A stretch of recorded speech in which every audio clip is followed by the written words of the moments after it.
So wait a minute, is this movie trying to make me believe that Mr. Boogie is actually he who walks behind the rose from Children of the Corn? Huh. Well, it's better than what they actually gave us.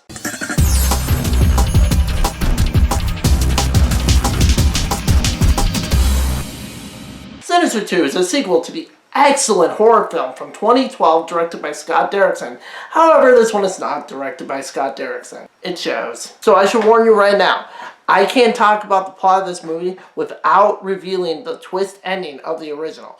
So, if you haven't seen the original Sinister, go watch it now and come back and check out my review when you're done. Sinister 2 picks up where the last one left off, with Deputy So-and-so trying to find out what happened to Ethan Hawke's family and delve more into this Mr. Boogie character and what's really going on. He's going around trying to stop other timelines by destroying the houses where the last murders happened. Yeah, there are over death lines and whatnot in this one, I guess. I don't know. In doing this, he gets to this farmhouse where there's a mother and her 2 kids hiding out, who are hiding from their abusive father. One of the kids is being haunted by the kids who were taken by Mr. Boogie in this other timeline, and they're showing him their snuff films, trying to get him to murder his family and make a snuff film of his own.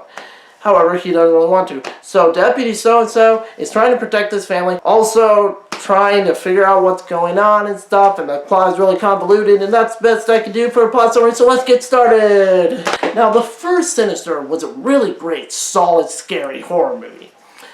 This one, not so much. They brought in a new director who's done literally nothing, and he does not know how to do atmosphere at all.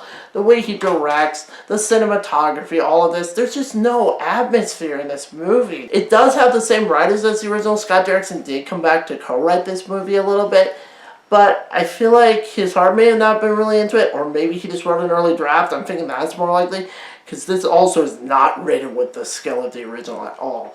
There's no mystery or intrigue, and that's not just because we know the twist ending. There's literally nothing. There's nothing to make you care about these characters. You don't care about these characters at all. You have the mother who does nothing, one douchey older brother, and the kid that the ghosts are haunting who won't hurt a spider. There's literally a scene where he won't kill a spider. That's how much he won't kill anyone.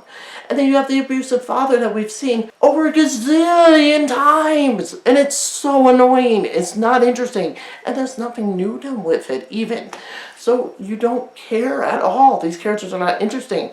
I honestly found that I didn't care when they lived or died. It's like they wanted to have all these different stories to make a Sinister 2, but they just didn't know how to work around it. What it should have just been about Deputy So-and-so trying to find out more about Mr. Boogie or Boogle, whatever. Maybe the mother and her 2 sons.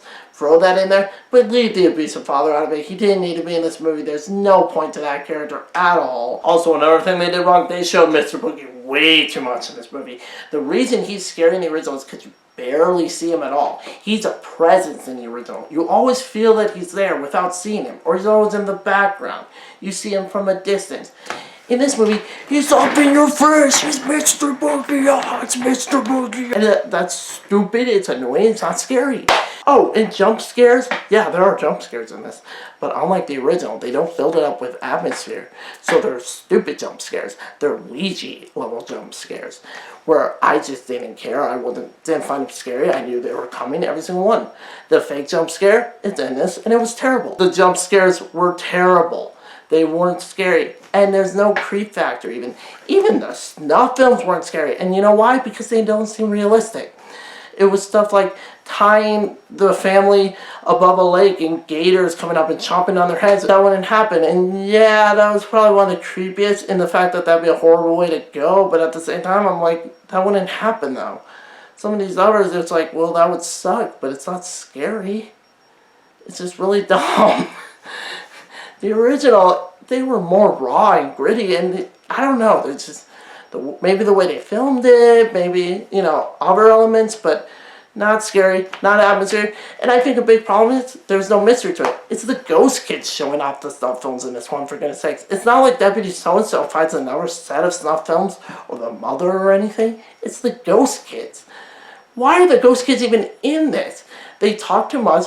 It's like they're trying to give off a Children of the Corn vibe. I'm not even kidding. It's literally like the director watched the original Children of the Corn and was like, let's do that. But they don't do it well. You got one ghost who talks a lot, and he's the Isaac of the group. I'm not even kidding. Again, I'm not even kidding. This is Children of the Corn, guys.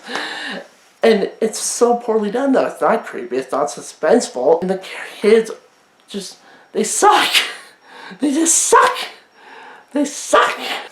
I'm not even kidding. One of the snuff films actually rips off Too Fast, Too Furious. There's a scene with a rat in Too Fast, Too Furious, and they do the same thing here. And the whole time I'm like, did they just watch Too Fast, Too Furious and get this idea? It's so bad. To wrap this up, this movie's not scary. All the atmosphere and scariness of the original is all stripped away. And all we're left is with a bare bones movie. A bare bones story. And just nothing else. That's all there is. There's nothing to care about. No reason to watch this movie. Just watch the original and leave it at that. I'm going to give it 1 out of 5 stars. Alright, that was my review of Sinister 2. I hope you liked this video. Sorry I'm being a little quiet, but, you know, there are people here. I'm trying not to wake them up. But anyway, like, comment, subscribe. Check out my other videos. See ya.